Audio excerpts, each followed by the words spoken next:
السلام علیکم جی، میرے ساتھ موجود ہیں معروف اداکار ببریک شاہ صاحب، اور ببریک شاہ صاحب کے ساتھ ابھی ایک دردناک جو حادثہ ہے وہ رونما ہوا ہے۔ ان کے 4 سالہ بیٹے زاویار کی شہادت پانی میں ڈوبنے سے ہو گئی، اور ببریک شاہ صاحب اور ان کی اہلیہ اور ان کا پورا خاندان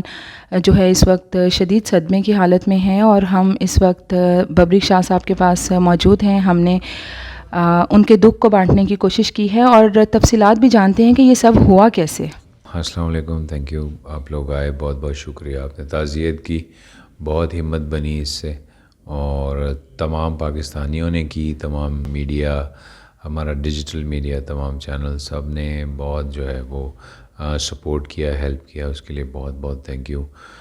میں بڑا حیران ہوا، سب لوگوں نے اس کو اتنا جو ہے وہ، میں اپنی والدہ کو کہنے لگا کہ مجھے پتہ ہی نہیں تھا کہ ریئل لائف ہیرو ہے یہ،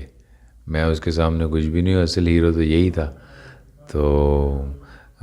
بس اللہ نے جو ہے اس کی اتنی لکھی تھی، اور واقعہ ایسے ہوا تھا کہ میں نے پہلے بھی کافی تفصیل سے لوگوں کو یہ بات بتائی ہے۔ اکثر میڈیا میں لوگ کہتے ہیں کہ وہ پانی کی ٹینکی میں ڈوبا ہے، اصل میں وہ پانی کی ٹینکی میں نہیں تھی، وہ بیسیکلی ایکوافونک پاؤنڈ تھا جس کو بہت پورلی بلڈ کیا ہوا تھا اس کے آنر نے۔ اس کے ارد گرد کوئی باڑ نہیں، کوئی فینس نہیں، کوئی پانی میں جال نہیں، کوئی اوپر لینٹر نہیں، کوئی اوپر دیوار نہیں، یعنی کہ کچھ بھی نہیں تھا، بالکل گراؤنڈ لیول پہ بنا ہوا تھا۔ میں تو کیا، اس میں اکثر جانور بھی گر جاتے تھے، اور میرے 2 بیٹوں نے اس میں سے مطلب جانور بھی نکالے ہیں مرتے مرتے، جو بڑے میرے بیٹے ہیں انہوں نے وہ نکالے تھے، جس دوران میں وہ خود بھی بیچ میں گرے تھے اور پھر میں نے ان کو نکالا تھا۔ مگر یہ ہے کہ وہ جانوروں، تھوڑا اینیمل لورز تھے میرے سارا، ایون میرا چھوٹا بیٹا بھی اینیمل لور تھا، تو اس کے اندر پاؤنڈ کے اندر فشز تھی جس کو وہ دیکھنے کے لیے گیا، اور جب وہ وہاں پہنچا تو اس کی آنی جو ہے وہ وہاں کے امپلائیز نے نہیں دیکھی۔ وہ لوگ کہتے ہیں ہم وہاں موقع پہ موجود نہیں تھے۔ اب ایک تو وہ بنا جو ہے وہ اس طرح تھا کہ وہ سمجھ لیں کہ موت کا کنواں تھا،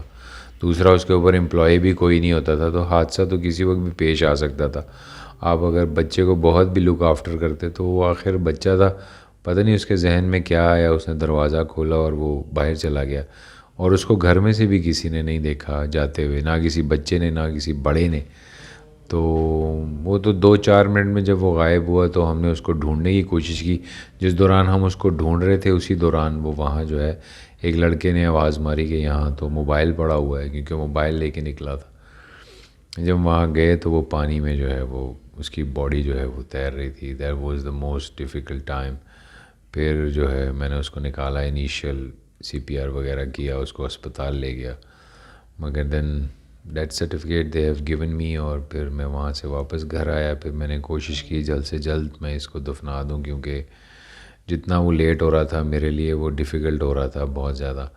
تو میں نے جلدی سے جلدی جو ہے عشاء کی نماز کے بعد اس کو سپرد خاک کیا، اور مولانا نے مجھے بتایا کہ آپ جو ہے بچے کے لیے مغفرت کی دعا نہیں کر سکتے، کیونکہ وہ اللہ تعالیٰ نے بخشائے ہوتے ہیں وہ، اور آپ کا بیٹا تو ویسے بھی جو ہے وہ شہادت کی موت مرا ہے، کہتے ہیں کہ پانی کی موت سے جو ہے وہ شہادت کی موت ہے۔ تو مجھے خوشی ہے کہ اللہ نے اس کو جتنی بھی زندگی دی، اس نے جتنی بھی اللہ نے اس کی میرے ساتھ لکھی تھی وہ اس نے اچھی گزاری، اور جو موت بھی اللہ نے اس کو دی وہ بھی مغفرت کی دی۔ ان کی والدہ جو ہیں وہ بیسیکلی جو ہیں وہ اسی نے ہی بیسیکلی چیخ ماری تھی، اور جس کی وجہ سے اس کی چیخ میں اتنی زیادہ پریشانی تھی کہ میں فٹافٹ باہر نکل آیا۔ میں اس کو گھر میں ڈھونڈ رہا تھا کہ میں سو ایکسپیکٹ کر رہا تھا کہ وہ اندر چھپا ہے، تو وہ بیچاری تو بہت پریشان تھی۔ وہ 3 دن تک جو ہے اس نے نہ کھایا پیا نہ کچھ اس طرح۔ بس میں نے بھی سمجھ لیں کہ اپنے ذہن کو اب مصروف کرنے کے لیے اپنے دوست کو کہا کہ ہم کچھ کام وغیرہ کرتے ہیں اس طرح۔ میں نے تو آپ کو پتہ ہے تقریباً کرونا کے بعد سے لے کے اب تک صرف ایک مووی کی ہے، بس زیادہ کام میں نے تقریباً آف کر دیا تھا، مگر بس اپنے آپ کو مینٹلی مصروف رکھنے کے لیے میں نے دوبارہ تھوڑا سا کام شروع کیا۔